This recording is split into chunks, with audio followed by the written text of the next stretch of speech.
Hello, welcome Team Nishani. Hi, Hi. thank you. Congratulations on making it to the Forbes 30 Under 30 list. You come from a family that has been manufacturing jewelry for over 3 decades. Did you always want to be a part of the jewelry industry, or was it something that happened along the way? Thank you. Being considered by Forbes is a great achievement.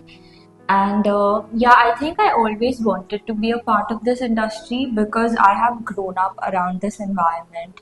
I always went for meetings with my parents. I used to come to our factory on Saturdays or like during summer breaks. So I don't think there was ever an option that if I want to join I just sort of naturally gravitated towards this. So yeah, I think I always wanted to be a part of this industry and do something of my own in the jewelry world. Okay, what prompted you to start Nishani Studio? How long did it take for you to set up the brand from ideation to reality?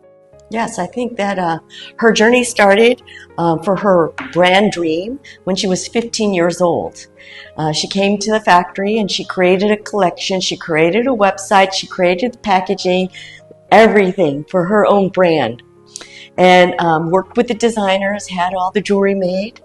And so it started then, 15 years old. And I think that experience really gave her an understanding of this whole world and how it at least an insight into how it works, and I think it really influenced where she went to college and what she chose to major in. Yeah, I think it was always a dream, and because I used to talk so much about having my own brand one day, my mom also started seeing this dream with me. So I think she little bit nudged me into that direction that I should go to New York, I should study in that city, be around all these big brands and see that entire culture. So that definitely helped me a lot. And I think it was at NYU when I realized that this is what I really want to do once I've moved back. So technically, I moved back 2023 December, and that's when we started working on Nishani and coming up with ideas, trying to get samples made and everything. Yeah. Could you please tell us how you arrived at the name?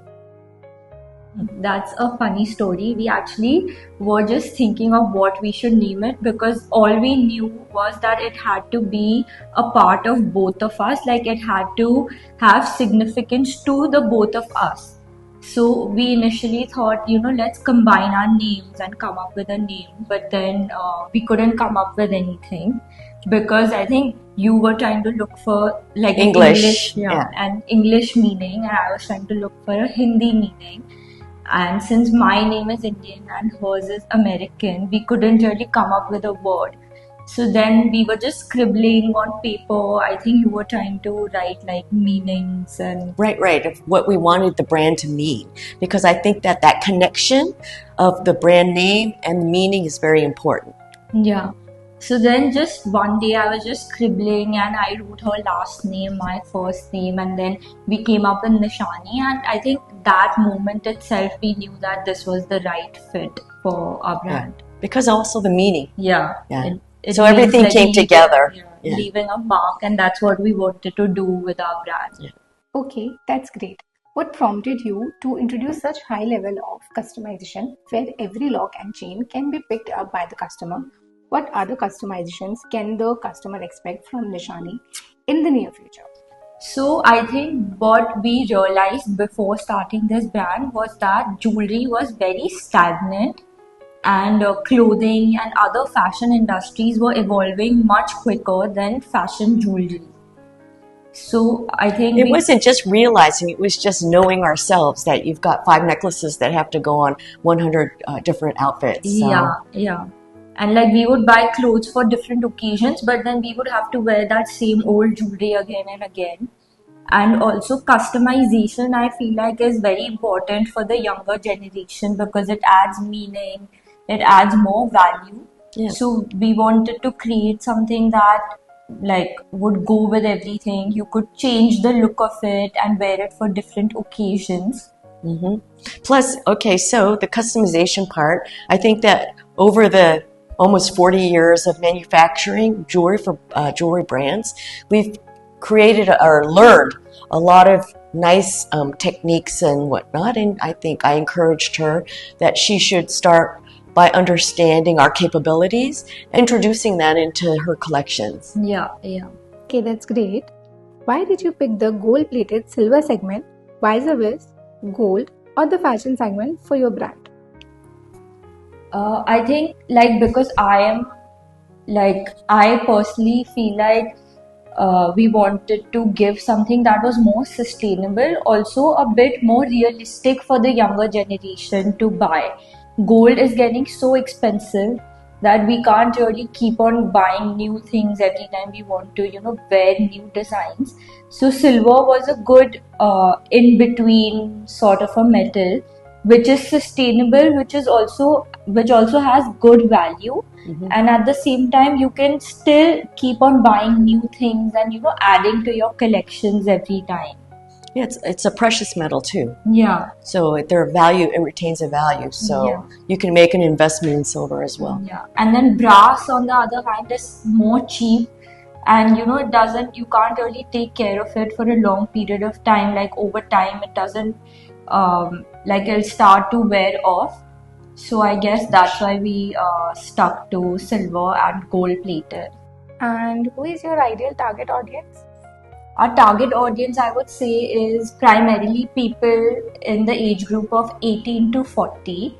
But more importantly, we are trying to focus on women who are more fashion forward, who value sustainability, who are also looking to create their own mark with the jewelry that they wear. So yeah, definitely someone who's more conscious of what they're wearing, what they're buying, what the story behind the brand is. Yeah. Okay, could you take us through the thoughts behind your Women's Day collection?